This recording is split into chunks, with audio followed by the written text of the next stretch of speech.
The call to adventure is, in my mind, really the call of the soul. It's the summoning. It's that way of being called to task. And how you can recognize a call, it's usually something the ego doesn't really want, but feels necessary and inclined to go along with. And the bottom line is that anytime we're called to an adventure, we're being called from a place that's familiar to us to the zone unknown, as Campbell would say. That we're going to go somewhere where we haven't really gone before and where we don't know the way. And that's the necessary undoing of the familiar that prepares us for what can slip in through the cracks and rise up from the unconscious. So how do you see that coming into physical form in the adventures you lead, or physical landscapes too?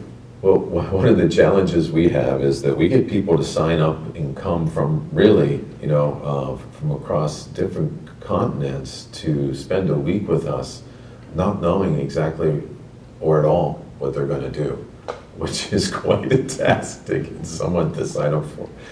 And it starts from the moment they arrive, where their orientation is to say yes to the unexpected.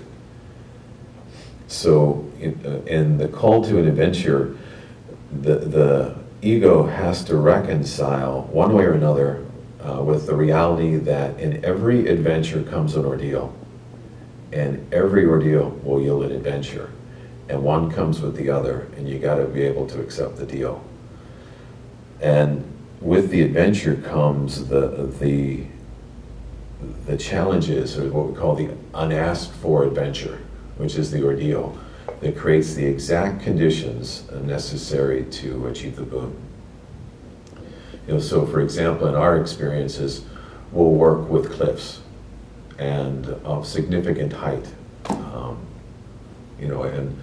we have many different cliffs, but one, a rappel, will be of 300 feet off the edge of the cliff that no one has ever rappelled before, for example. They don't know what rappelling is, and they don't know that that's how they're exiting this 4-foot ledge. When they get to the top of it, is that they're going down the other side of it on a rope. And in that moment, it's unexpected. And so the natural reaction to that is that the ego says, that's not what I prefer. That is not my preference. But the yield of what happens when you can say yes and let go into it and find that you can live through that, and not only live through that, but expand through that doorway, that's living the journey. The awakening that comes out of that. So say when you hit that ledge, do you have people refuse the call? Everybody refuses the call at first. So, resistance is a natural component of a worthy journey.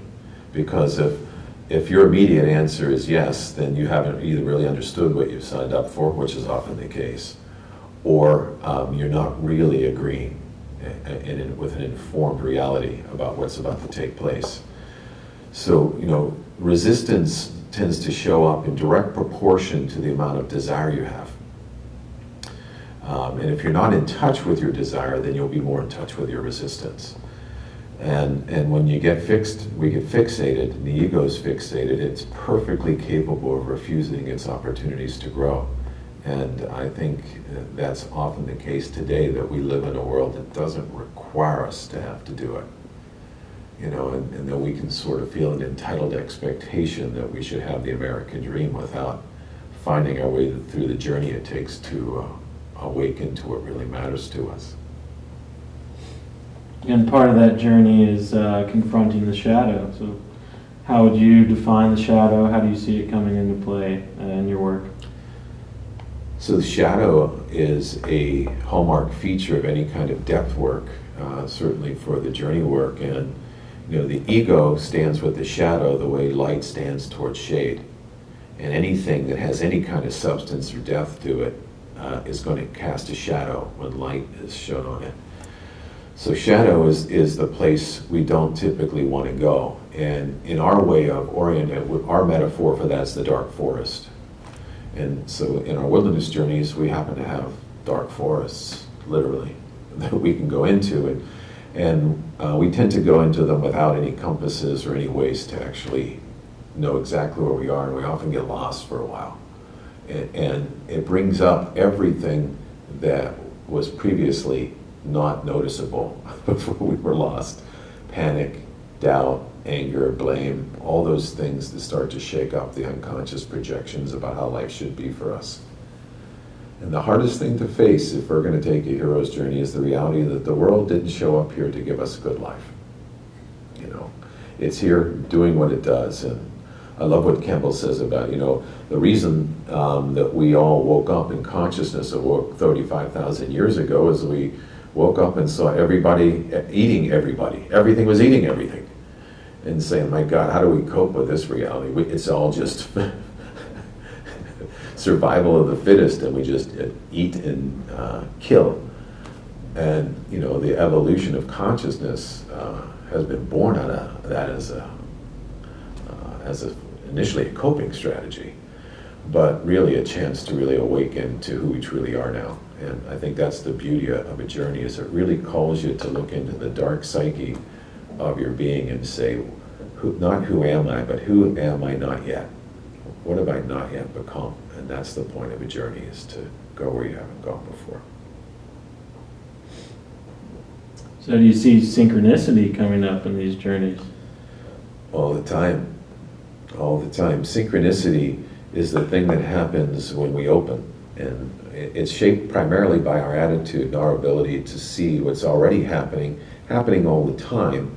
But when we're not connected to ourselves and we're not connected to the world we're in, we miss all the signs and symbols that play out every day. So to me, synchronicity, including, you know, the arrival of help or allies, or simply the universe responding back in kind to us, where, as Diane Osborne said, you know, we take one step to the gods, and the gods take 10 steps towards us, but we notice it.